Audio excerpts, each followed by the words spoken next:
भाजपचा धडाका, राज्यात 29 पैकी 22 महापालिकावर ऐतिहासिक विजय, विरोधकांची दानादान। महापालिका निवडणुकीचे निकाल जाहीर झाले असून भारतीय जनता पक्षाला भाजप यात जबरदस्त यश मिळाले आहे।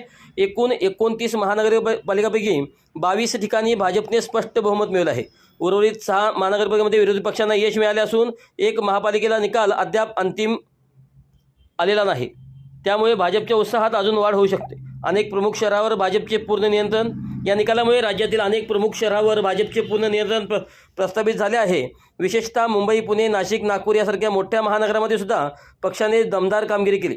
विरोधी पक्षांना केवळ मर्यादित यश मिळाले असून त्यांच्यावर दबाव वाढला आहे। एकूणच ही निवडणूक भाजपासाठी महत्त्वाची पूर्ण ठरली आहे। राज्यातील राजकीय समीकरणावर याचा मोठा परिणाम होण्याची शक्यता आहे। शहरी मतदारामध्ये मजबूत। देवेंद्र फडणवीस यांच्या नेतृत्वाखाली पक्षाने शहरी मतदारामध्ये मजबूत पकड दाखवली। हे निकाल राज्यातील महायुती सरकारच्या स्थिरतेसाठी आणि आगामी निवडणुकांसाठी जिल्हा परिषद पंचायत समितीसाठी सकारात्मक आहेत।